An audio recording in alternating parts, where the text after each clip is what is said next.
speaking of New Year's Eve, New Year's and New Year's Eve specifically, Right. I was thinking about this because I don't have any great plans this year, and I was wondering, when is the cutoff? Is there a cutoff, sort of age-wise, where you feel that you've got to have a date, you've got to go get drunk, you've got to go to a party, or you've really got to celebrate hard? You gotta spice it up, Michael. Yeah. Is there a cutoff? Is there a natural cutoff for that? Say at age 30 or something, you say, well, or some kind of frame of mind. What do you do? I think I'm the worst person to ask Michael about that because I think, just to give a point of reference, for my 21st birthday, I flew out to Vegas with some of my girlfriends, and I was the only one who was not drunk on my 21st birthday. So I'm really not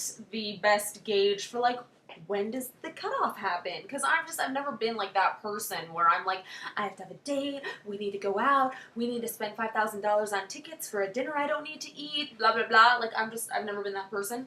I think that it's kind of whatever floats your boat. If you're someone that, loves to jazz it up on New Year's and go out and have confetti thrown and poppers and champagne and, then whatever suits you. And I have nothing against that. My friends and I used to go to Vegas every year. Okay. For New Year's Eve because they ended fireworks and it's crazy over there.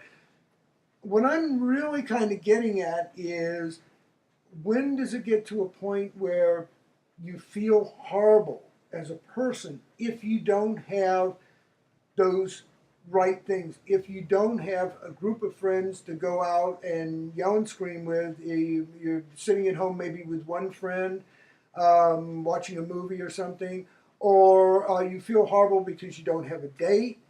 I hope no one feels that way because I would hope, Michael, that we can just turn on that TV, hopefully, or even now, if you have a computer and some Wi-Fi, it's probably online as well. All you really need to see is the freaking ball drop in New York, and you can just watch that and play some festive music and have your own little sherbet champagne concoction and feel festive. You don't need all the other fluff and stuff. I mean, I don't think so. I mean, I tend to agree with that. I mean, maybe once in a while, if there's a party happening, spice it up one year, fine. I don't think you need it all the time. Although if you are someone that needs it all the time, then you're someone that needs it all the time.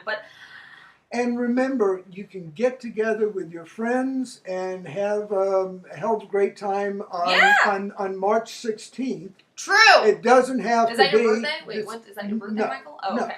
But it doesn't have to be December 31st. No. Unless you're, really thinking that, the next year is not going to come, and so you have to do it on December 31st. Yeah, if the next year's... I mean, if you're, Well, I'm saying... the firing squad is going to do you the next day, then I suppose, Make it big. you Make it big. Make that night pretty big. Anyway, tell us what you think. We'd love to hear from you. And don't be depressed if you're sitting there watching us on New Year's Eve. No, hey! We'll be watching something. Well, yes, we'll be watching something. Have a good New Year's. See you next year.